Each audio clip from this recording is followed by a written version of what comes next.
Welcome back to Up the Villa. This is our predicted lineup for Aston Villa v Brighton, joined by Justin. How are you? Hello. That's his catchphrase off TikTok if nobody knows. Yeah, I'm good, mate. So Brighton coming to Villa Park. They haven't really got a good record at Villa Park recently. So really looking for Villa to get on that front foot early and stamp our authority on the game. Brighton this season started really, really well under their new manager. They tend to have these obscure managers that come out of nowhere and start playing football that you'd play on Football Manager with mad tactics like what De Zerbi had. But recently struggling somewhat. So we're going to take a look at Brighton first, and then we're going to predict the Villa lineup. So what we can see is the lineup that Brighton had against Brentford. And what you can see from their team is they generally play with a 4-2-2-2. So what you'll see is they'll have two central midfielders, not really in a pivot. One sometimes goes out wide, so we'll get into that into a second. They'll play with two wide players, either Gruder or Minter. They'll play with Mitoma, and then they'll play with a two up top with the number 10 sort of linking and getting in and around the striker.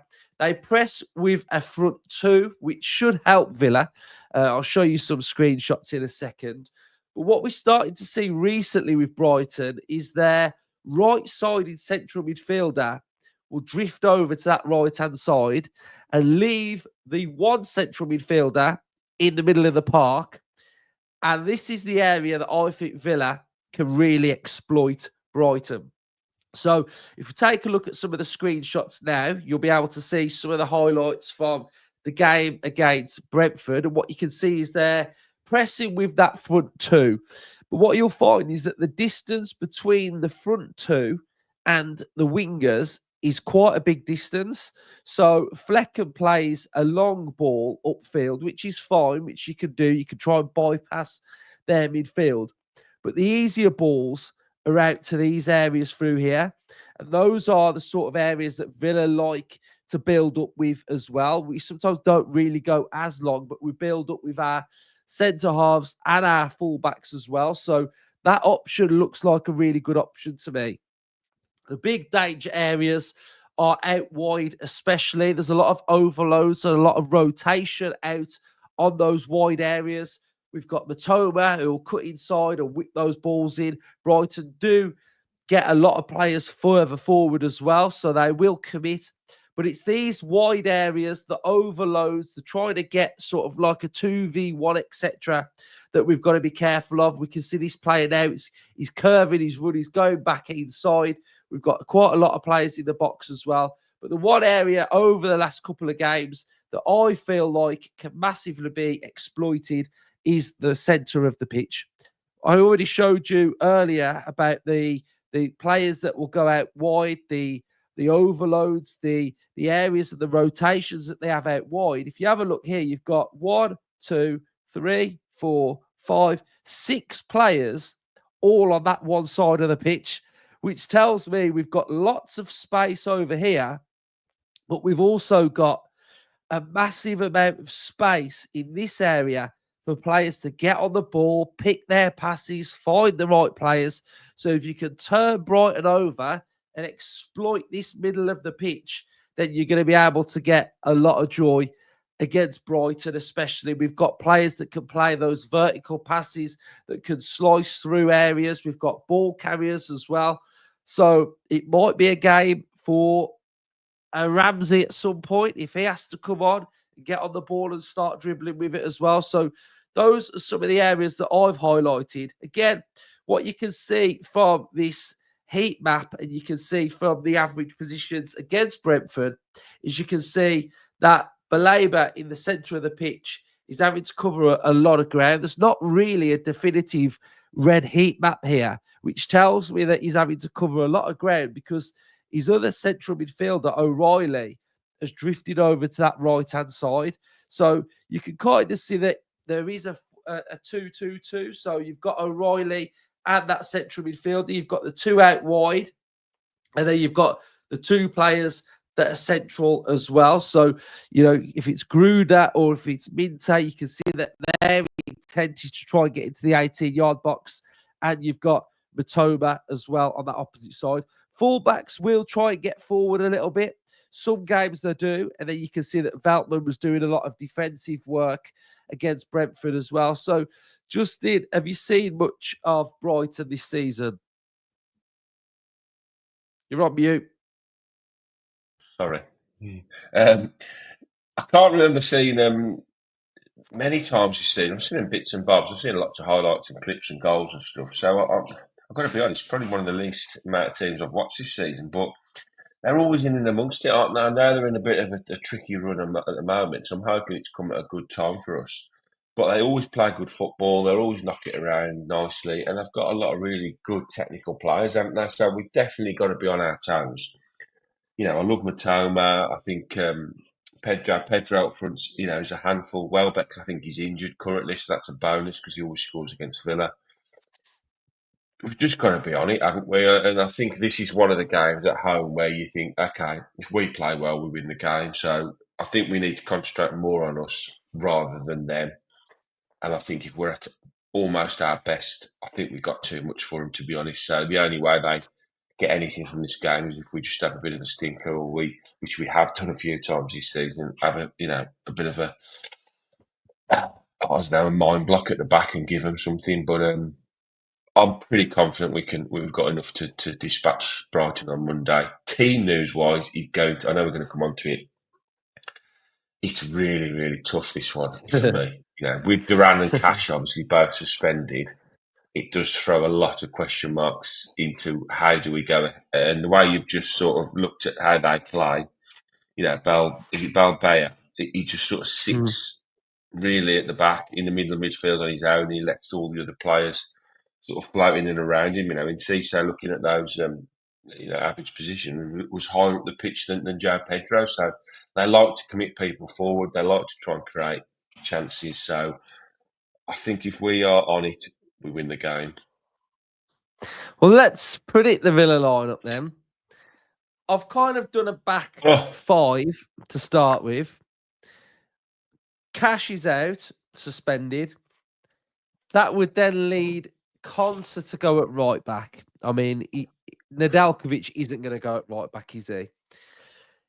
He's toyed with this Mings and Pau. He spoke about it, but we're yet to see it. And then you've got the other question mark of, is he going to want to rotate any players? Like, could Maatsen be rotated with Digne? Does Digne need to come out the team? They're all possible options because of the amount of games that we've played in December. So what's your back four for this game? I'm going to throw a bit of a curveball in. I don't know how to say this. I've got a sneaky feeling, and I might be totally wrong, and normally I am totally wrong, so this can be clipped out if necessary, that he might throw Costa in for a start. Do you? I don't know why. I mean, he does seem to be more prevalent on the bench these days. We saw quite a lot of time when he wouldn't even make the bench, and he's made the bench. And I thought he looked quite sharp when he come on the other day, and I think he's got a big future now. With Cash suspended, I still would rather see Konsa playing centre half, especially against, they've got a lot of movement. Pedro, and Matoma. Is it too much to ask him to come in? I don't know. It's just a thought I've had that you stick with Konsa and Pau, potentially even Konsa and Mings, and then you basically switch the two full-backs out and you play Nedeljkovic and Maatsen. Because I do think we need to change this game up again. I think there's players on the bench that are more than good enough to come in and play. Dean's played 2 games in a week. So, he's an obvious one for me that you can you can drop him out and then bring him on with half an hour to go. So, looking at that back four, it could be totally different. I think there's a small chance it could be Nedeljkovic, Konsa, Mings and Maatsen. but it probably will be what you've put out. Yeah. He likes to stick to what he's got. So Constance is the obvious choice to slip into right back. Carlos comes in and Power and Dean just retain their places. But I genuinely think anything could happen at the back on Monday. It's going to be very interesting to see the way it goes. Yeah, I mean, I've got no problem with Nedeljkovic starting, but I just feel like it's unlikely. I get that, but maybe. Yeah, I feel like what happens though, and this is, it's not a massive negative, but because he's coming up against Mitoma, who's a very good, tricky winger. If Nedeljkovic gets beat 1-on-1 first time round, he will go off that pitch at half time, because we saw it with Bogard, didn't we? It's like Bogard a couple of times. I think the difference for me is, I think we've got to give a little bit of respect. Now he hasn't had much game time, but I think he's a really good player, and he's an international now. Let's not forget he plays. Basically, every time he's an international rack, he goes away and plays for his country at right back. So he's up against international quality players. He's had 6 months at Villa now. He's settled in. He came in as the right back replacement. Yes, Bogard was a bit of a sort of left field at the start of the season. And when you've got your right back suspended, then there's your replacement. That's what he's brought in for. Now, I think there's a chance we could go after a right back in the window, which would probably mean that Nedeljkovic would go out on loan and get game time, which he really needs, I think, at his age. He needs to be playing week in, week out. But is this an opportunity against not one of the top sides in the league? Yes, they've got some good players, to bring him in and say, okay, let's have a look at you. Let's see what you've got. Is it too much of a risk? These are the questions that I'm glad I'm not the manager. Yeah, I don't think it's a risk, and I just want, if he plays, for him to be able to be given the correct opportunity and faith and confidence for him to. He looks a confident lad, though, Luke. Do you get that feeling? When he comes on, he looked for an 18-year-old in the Premier League. Whenever he comes on, he stands on that touchline. He say, right, okay, this is it. This is what. And when he gets on the ball, he's not afraid to look up, tap a touch. You can see why they signed him. He's got a lot about the lad. So maybe I'm just throwing it out there. Don't shoot me. There's a chance that Nedeljkovic could start. What I'm trying to explain in my situation and thinking was that if he makes a mistake, he doesn't need to be sort of like hammered because every player in this Villa team is making mistakes. The most experienced players have made mistakes. Yeah. Kamara at the halfway line against Newcastle loses the ball, and then I'm seeing everyone's blaming Matty Cash.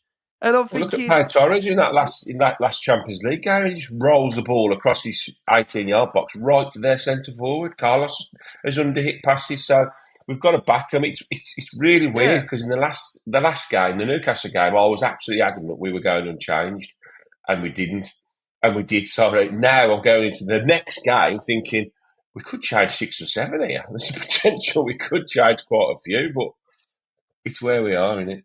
Yeah, I think he'll go a lot safer because I think he will fully respect Brighton for what they are, and I think he'll know that we need to not lose this game. So, and I think against Mitoma, Konsa, 1v1, I think that battle will be quite good. So the next option, I think what we should do, I think so. Do you? Yeah. Right, I think we'll put Watkins on because I think then we can sort of get a bit of a picture of what the actual team's going to look like then. So the nailed-on players, so Watkins and definitely Kamara, and I think after that, I think we need to have conversations all round. Well, probably, would you say Rodgers as well is the only other one that's 100%er? Yeah, let's put him there. So that now. Everyone else now, there's a conversation to have. Yeah. So, do we go with Onana in the middle, or do we put Tielemans back in the middle? Right. I think we should have a chat about another position first because I think this has a massive impact on everybody else. Okay. Do you know what I mean? I think he starts Bailey on the right. I agree. So I think we want that attacking output again. We want that front three. So I think Bailey, who looked sharp when he came on against Newcastle, I think he comes in and plays on the right, which then leaves two positions for three players. Yeah. Okay. So for some reason, I think But I think I think McGinn I plays, see. I obviously. think Onana plays because I just feel like the strength of that midfield up against the Brighton one. I think Onana plays there for me. Um, and then I'm not sure who plays off Watkins, Tielemans or McGinn. But what I will say, I don't think I like Tielemans in that number 10. I like him in the 8-10, but for me, looking at this team now and the balance of it, I wouldn't particularly say that Brighton are a big physical unit in the middle of the park. I think they are full of technical, good players. So I would be plumping for Tielemans next to Kamara and McGinn ratting around in the 8-10. Okay. That's how I would go. I think I'm edging towards that now, because I think Tielemans has probably got to play Just for in the his middle of the ability. park. Yeah, Yeah, I he's a bit. agree. I mean, I think Alana's done decent. I think they all had a bit of a stinker against Newcastle, but I think I think that formation allows Bailey back into the side to become a more of an out. With Conser playing at right back, it gives you that little bit more support. Kamara, we know, can tuck in if needs be. McGinn can sit in as well. They're all intelligent enough footballers to know their roles. It looks a nicely balanced team, that does, and it also gives us a lot of attacking output. Now, do you think, and this is what I kind of think, I think Rodgers and Watkins, when Watkins plays, might be better playing closer together.